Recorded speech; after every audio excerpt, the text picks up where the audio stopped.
Hello, this is Dave Sugarbaker, and this is Sunday, the 19th of March, 2023. And I have a teaching story of Jesus from Luke. You'll recognize it as soon as I start in. And then I'm going to talk about friends and friendship and being a good neighbor. Just then, a lawyer stood up to test Jesus. "Teacher," he said, "what must I do to inherit eternal life?" He said to him, "What is written in the law? What do you read there?" And he answered, "You shall love the Lord your God with all your heart and with all your soul and with all your strength and with all your mind, and your neighbor as yourself." And Jesus said to him, "You have given the right answer. Do this and you will live." But wanting to justify himself, he asked Jesus, "And who is my neighbor?"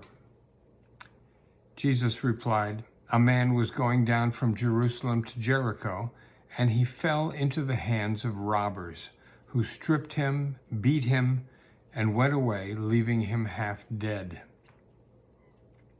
Now by chance a priest was going down the road, and when he saw him, he passed by on the other side. Likewise also a Levite, when he came to the place and saw him, passed by on the other side. But a Samaritan, while traveling, came near him, and when he saw him, he was moved with pity. He went to him and bandaged his wounds, having poured oil and wine on them. Then he put him on his own animal, brought him to an inn, and took care of him. The next day he took out 2 denarii, gave them to the innkeeper, and said, 'Take care of him, and when I come back, I will repay you whatever more you spend.' Which of these 3 do you think was a neighbor to the man who fell into the hands of the robbers?" He said, "The one who showed him mercy." Jesus said to him, "Go and do likewise." I got a call from a member of one of my churches this last Thursday. She and her husband were on a road trip making their way from southern Ohio to Florida to visit some friends. They had Gracie, their beagle, with them. When I heard from my church member, she was calling from a hospital in Georgia. She told me that they had been in a wreck in Georgia on Wednesday. A semi evidently had stopped inexplicably on the highway, and they had rear-ended it. Their car was totaled, but due to modern technology and airbags, no one was seriously injured, including Gracie the beagle. The airbags were both the good and the bad news. Yes, they absorbed the impact of the accident, but in the process of deploying, and I looked this up, the airbags deploy in 1/20th of a second, and they move at a speed of 200 miles an hour. So the airbag deployed, and it took a lot of the impact of the accident, but it also broke the wife's sternum. The husband and Gracie both escaped unscathed from this accident. The first policeman on the scene, assessing everybody's medical condition and figuring out what needed to be done in this situation, determined that both the husband and the wife were going to the ER, at least for a thorough checkup. What then to do with Gracie the beagle? The policeman put Gracie in his cruiser and took her, eventually, to the police station, where she spent the rest of the day pretending to be a police dog. She did an extraordinary job, getting to know first everybody on the premises, and then successfully protecting the police station from both squirrels and rabbits. At the end of the day, there were no unwanted pests in the station.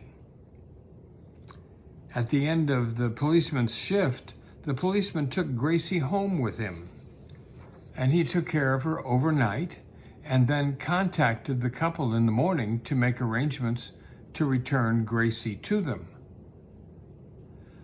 I thought this was a great story. What a human, friendly, supportive thing to do for some strangers who were in real need. I was going to talk today about friends, and surely taking care of Gracie was the act of a friend, or at least it was a friendly, supportive, and compassionate thing to do. It's not likely that my friends will become best friends with that police officer who took care of Gracie, but the act of friendliness will live on for everybody who hears this story. It's like the Good Samaritan story.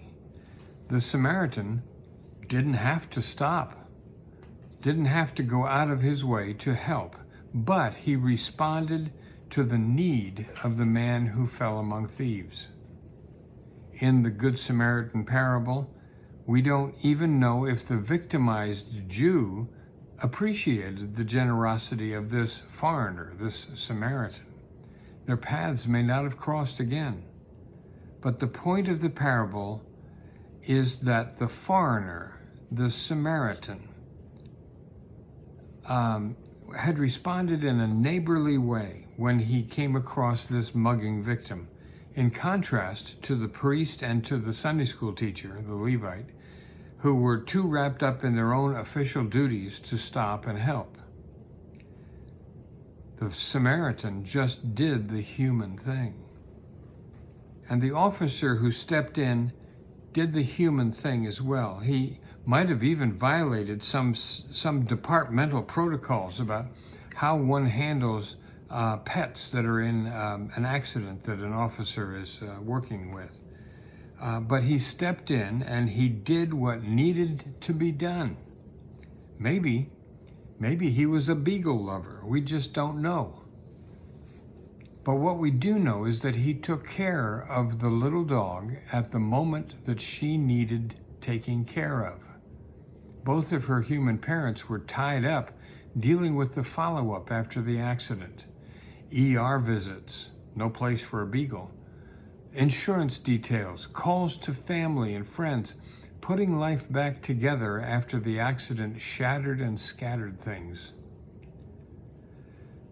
What made the officer a good neighbor was that he saw what needed to be done and he was willing to do it.